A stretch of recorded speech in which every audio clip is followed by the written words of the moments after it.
wealthiest economies. But for many, it doesn't feel that way. As the economic slump takes its toll, the gap between rich and poor is widening. Many families are struggling to stay afloat, living hand to mouth and excluded from modern life. Living here is like being behind bars because you're only allowed to go out in certain times. I'm not living, I'm surviving. I'm surviving on, it's like rationing on food, rationing on electric and gas. It's not a life at all. The scary thing about it all really is it's hard to see a future. It's hard to see anything beyond what's here now. But what is the true scale of poverty in Britain today, and what exactly do we mean by being poor? A study funded by the Economic and Social Research Council has set out to answer those questions in what they say is the largest survey ever conducted into living standards in the UK. Tonight has had exclusive access to that survey. This survey doesn't just look at the incomes people have and what they spend their money on, like government surveys do. It also looks at the way they live, their actual living conditions, what they can afford and what they cannot afford. It's the latest in a series of reports looking at living standards and spanning 30 years. The first, in 1983, was the subject of an ITV documentary. In the 1980s, virtually no one dies of starvation in Britain. But there are those for whom poverty remains a matter of life and death. So has the nature of poverty changed in the last 30 years, and if so, how? To find out, researchers asked 1,500 people from a cross-section of society what they considered necessities. Not surprisingly, more people now say owning a computer with internet access and a mobile phone is essential. But a warm, damp-free home and enough food for your family remain the basics almost everyone agrees no one should have to go without. What we're talking about is not people going without luxuries, but without the basic necessities. The ability to feed themselves and their children, going without adequate clothing, a warm coat in winter, or shoes that fit their children's feet. Researchers drew up a list of items that most people in their 1,500 sample considered necessities. Using this list as the benchmark, the study then looked at the living standards of more than 12,000 people. Anyone who couldn't afford 3 necessities was deemed to be living in poverty. The report's authors say their findings are shocking and that more people are living in poverty today than they were 30 years ago. They conclude that the unemployed, the sick and disabled and the elderly make up a substantial proportion of the poor. But the working poor, families with children and in low-paid jobs were among the hardest hit. The impact on children is a particular focus of the report. In the poorest families, they've got £12 a day per person to live on. That's to pay for their heating, that's to pay for travel, that's to pay for food, that's to pay for something like electricity, gas, for the television. Never mind, there's nothing to do with trips or a social life. £12 a day, that's the reality of child poverty in Britain. The Living Standards report finds that 4 million children are living in deprivation. Children like Tyrone. I don't want to bring my friends here because it will be embarrassing because the state of the house. It suggests 1.4 million children in Britain live in homes that aren't adequately heated. 600,000 live in overcrowded conditions. And 2.5 million live in homes that are damp. Tyrone shares a small damp council flat with his mum Renee, 2 sisters Charisse and Zanisha, brother Javan and grandma Edith. The damp in this room is right in the corner of the room, and there's damp at the sides and on the windowsills. The council has now treated the damp in 2 of the bedrooms, but the 3rd bedroom, Tyrone's, remains in poor condition. Water runs in here because it's not sealed properly, and damp builds up on the sides and the corners, and it's worse in that corner. The damp has penetrated beds, furniture and clothing, rendering it useless. 2 of the bedrooms are now out of use. I had to throw out all the furniture, and so at the moment there's no beds in the flat, there's no wardrobes in the children's room. This is my mum's bed, but it got mouldy, so we can't sleep on it anywhere anymore. Having too few beds leaves the 3 generations living in just 2 rooms. Their belongings are piled in every corner of the lounge. Renee sleeps on the sofa, her daughter's on the floor, and the boys share a room and a bed with their grandma.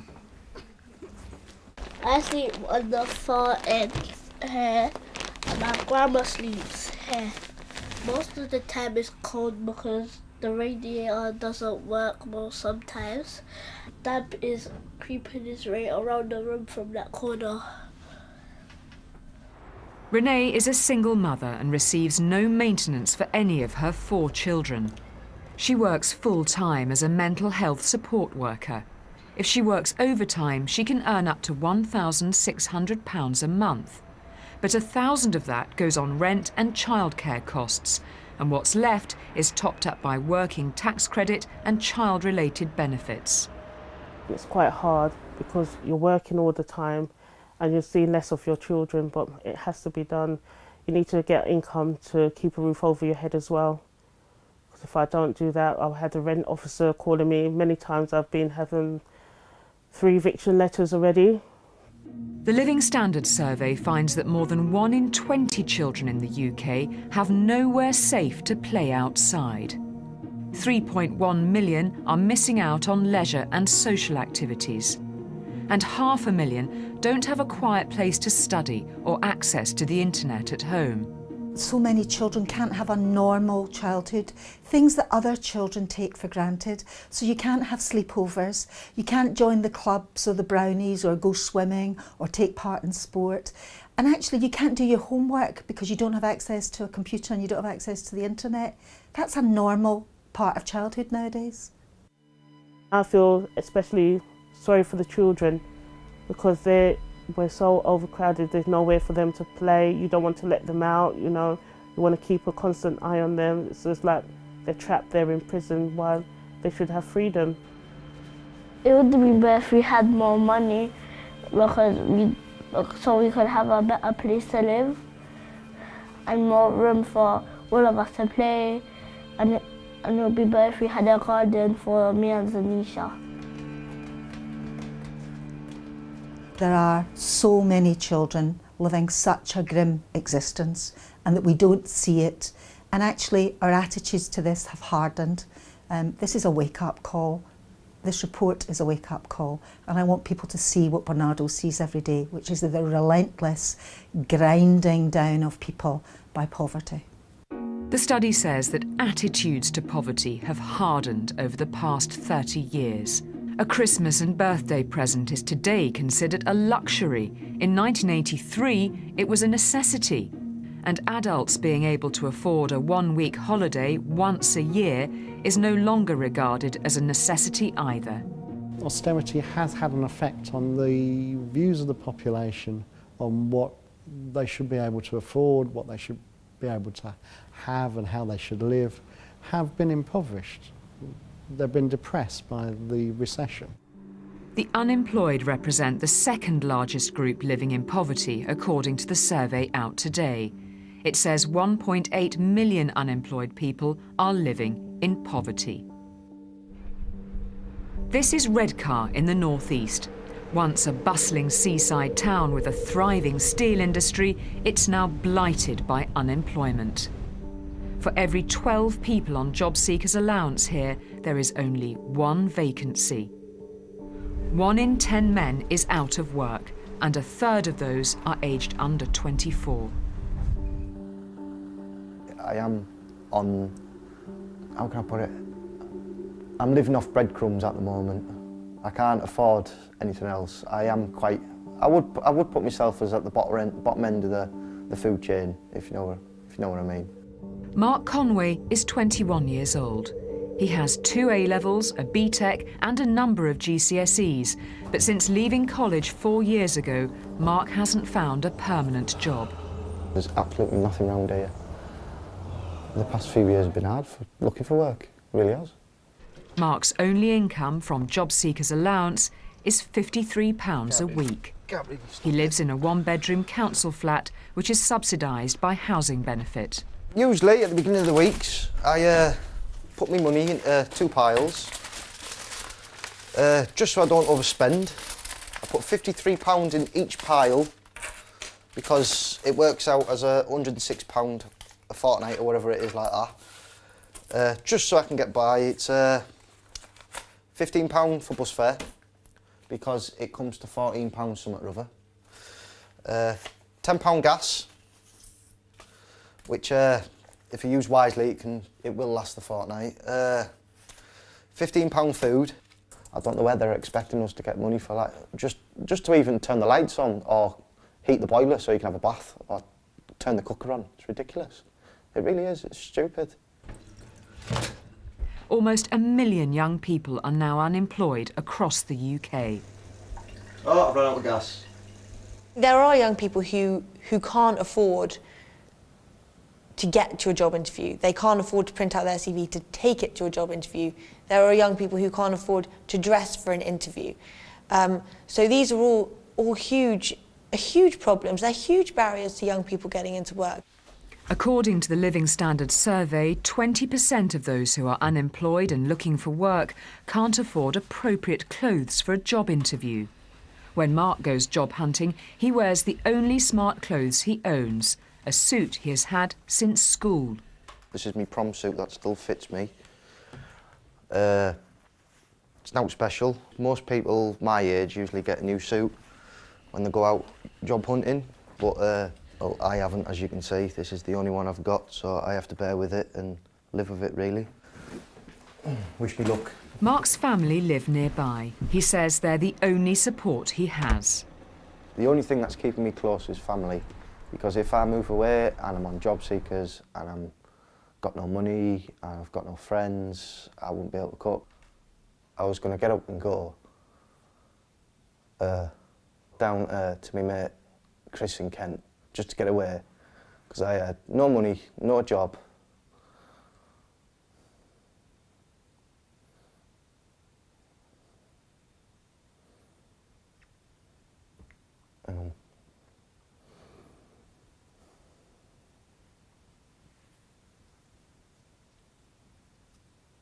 Does it make you angry?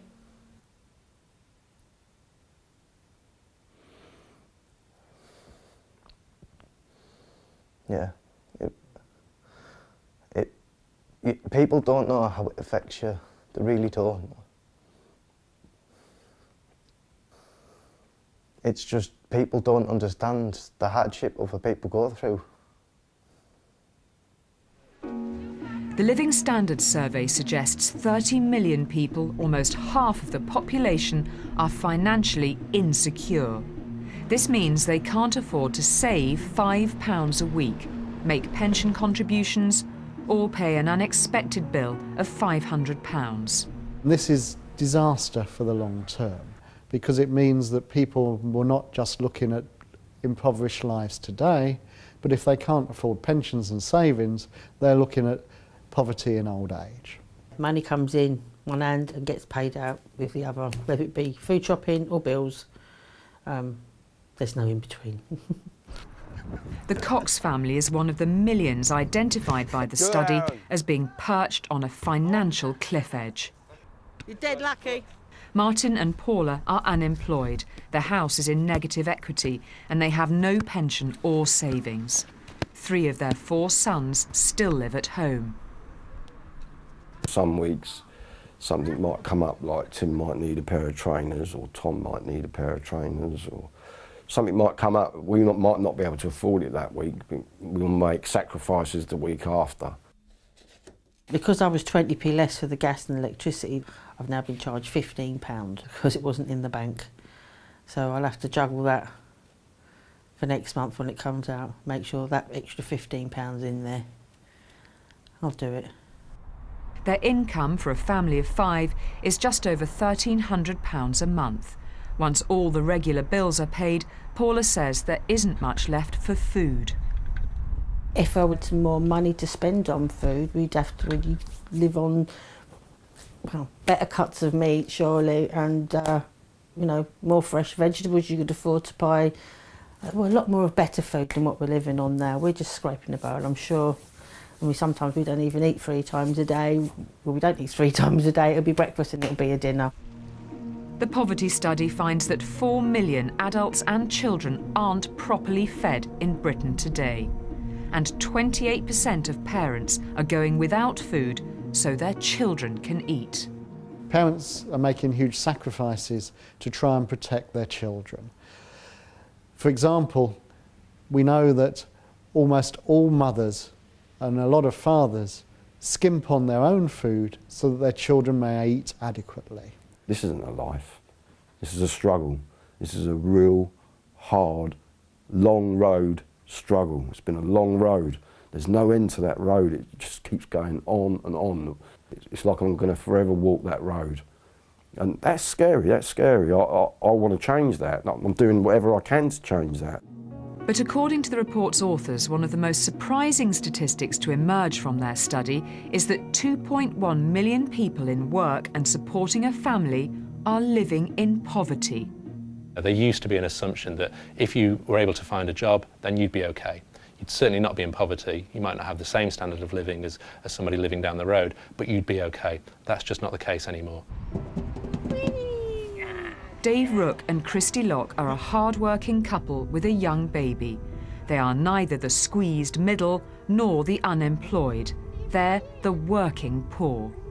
It is a vicious circle, yeah. We're constantly, you know, we work hard and money goes out on bills, so we're never seeing any of the money that we're actually earning.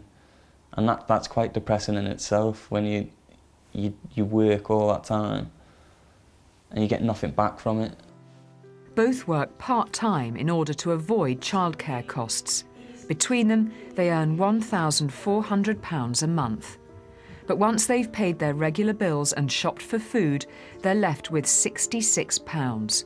That covers everything from holidays, social outings, birthdays, and even Christmas presents. £12, baby. As a dad, it sort of makes me feel like a failure, really, because, you know, everybody's got that ideal that father goes out, works hard, brings home the bacon, but it doesn't matter whether you go out and work hard or not nowadays, because the bills that we're blessed with, as I'll say, they just make things impossible. These two have old-fashioned values. They say they want to raise their son the right way, and they have a work ethic. There's been a few times when we thought we'd be better off if we don't work, but we don't want to bring Leighton up in a family that just thinks, oh, I'll just take off the government, and we want him to know that his parents have to go to work. But they're starting to question whether they'd be better off if they split up. Financially, it makes more sense for me and Christy not to be in a relationship, for me to find a bed sit for £70 a week, and her to claim all the benefits, and we're £700, £800 a month better off. The government did say that when you're a working family, you'd always be better than if you were on benefits. That's simply not the case. It would be better if we weren't a family unit anymore. In his recent budget speech, the Chancellor pledged to support those who work and try to be independent of the state. According to today's survey, Dave and Christy are among 11 million people across the UK who feel socially excluded. Poverty is about not having enough money, enough resources to participate as a full citizen in UK society.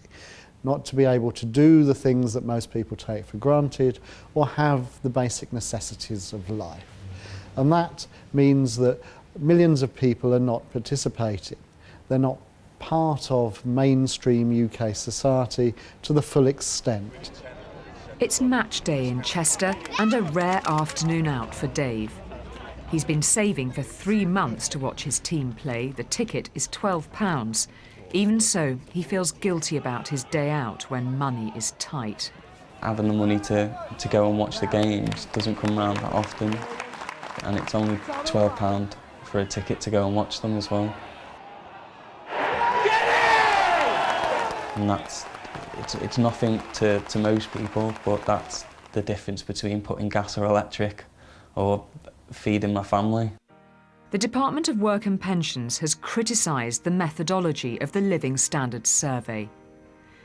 The government says it's committed to eradicating child poverty and says the latest figures show 600,000 people have moved out of relative poverty. It's using a multi-dimensional approach to tackle root causes of poverty and adds that by next year, another 2 million low earners will have been taken out of paying tax altogether. Since filming, Christy has been made redundant, but Dave has got a full-time job. Martin is still doing all he can to find work, but he's keeping himself busy by volunteering. I think it gives you your self-esteem back. I mean, even though I don't get paid, I still like to come here and I still feel as though I've done a good day's work when I leave, and that's why I come in. Renee and her family continue to live in their damp and overcrowded flat. And Mark's search for a job goes on. The authors of today's report into Living Standards say austerity measures coming into effect over the next few months will make things worse for those already living in breadline Britain.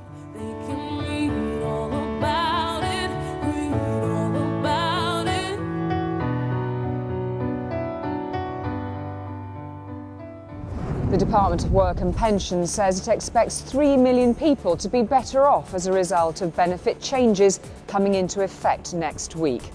Now, if you'd like more information on tonight's programme, please visit our website at itv.com/tonight.